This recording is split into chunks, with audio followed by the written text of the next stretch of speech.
Here it is, his secrets to making trillions, Rockefeller finally reveals.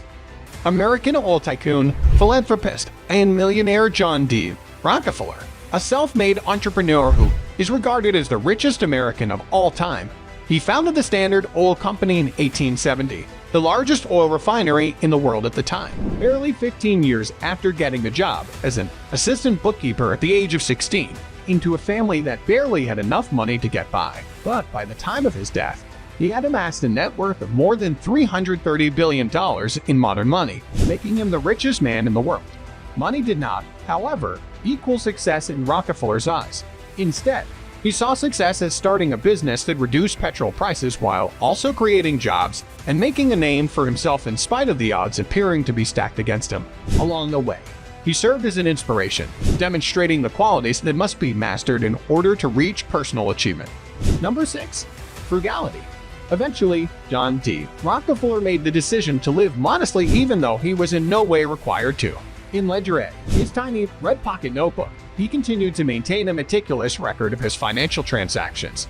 Moreover, Rockefeller continued to look through ledgers manually, fixing even the smallest errors to save the pennies or dollars that were owing to him even after becoming extraordinarily successful.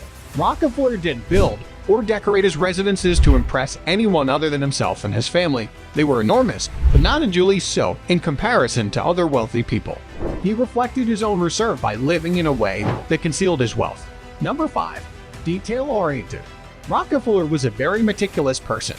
He constantly maintained a spotless appearance, was persistently on time, and adhered to a fairly rigid schedule. He would compose 5 or 6 drafts with a hot eye before sending letters to his secretaries, and he signed letters with masterful skill. Rockefeller noticed that sealing kerosene cans required 40 drips of solder after visiting one of his facilities. He tried 38 drips to see whether it would be enough to shut the cans, but some of them leaked. 39 drips, nevertheless, were still sufficient to completely seal the kerosene cans. Although while this may seem insignificant, the single modification saved $2,500 in the first year it was put into effect, and as the company expanded, hundreds of thousands of dollars. Number 4. Purpose beyond wealth. The pursuit of wealth was not John Rockefeller's only goal. While he undoubtedly desired financial success, he genuinely enjoyed his work. Rockefeller had several goals in mind. He first sought to develop a novel company concept. Rockefeller developed a strategy based on long-term success as opposed to thinking short-term and hoping to hit a gusher and instant money like others in the oil sector. He intended for this to lead to the expansion of his revolutionary business as well as the economic development of his nation. Number 3. Underinflated ego.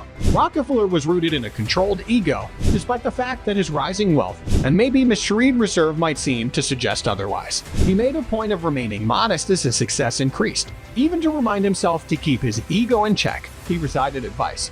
Rockefeller was not imposing in the boardroom.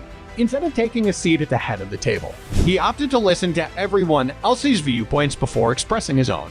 John Rockefeller sought to elicit ideas, plans, and action by speaking in terms of us, not I. Rockefeller donated almost $540 million over the course of his life, asked that certain structures not be named after him, and generally acted as a silent donor. Number 2. Poise and reserve. Rockefeller had a little bit of a temper as a child. Yet if you had met an adult Rockefeller, you wouldn't have realized it because he was incredibly quiet, always kept to himself, and listened more than he spoke. Control of oneself ultimately prevails because it also entails control of others. The man exuded a commanding presence that demanded control of every space and every argument as a result of his quiet reserve. He built a mystique that was somewhat reminiscent of princes, albeit much less lavish. Rockefeller found great power in the fact that his thoughts were opaque. Rockefeller listened to his associates and even his subordinates' opinions. He took in knowledge and applied it to grow his company. His restraint in dealing with resistance proved to be incredibly disarming to his foes. His protracted silences in meetings perplexed the other parties, and his collected responses to irate interrogators irritated them much more. One time, an enraged contractor is reported to have barged into Rockefeller's office and verbally abused the man while he was stooped over paperwork with his back to the door. "I didn't get what you were saying."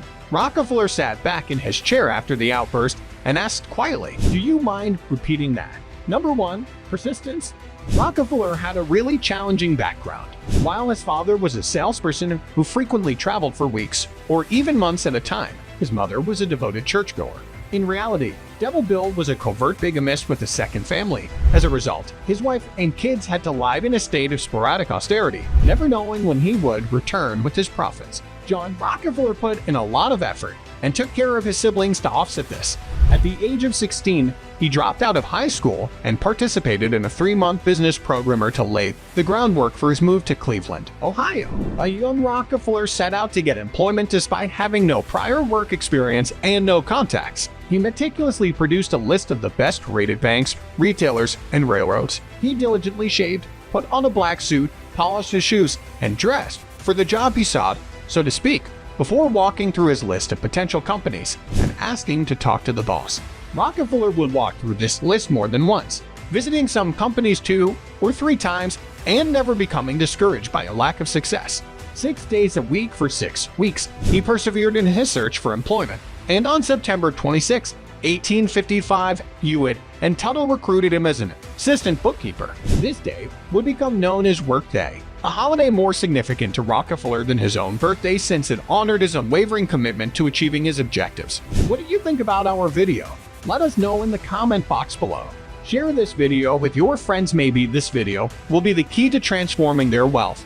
Also, do not forget that by clicking the subscribe button, you not only see future videos,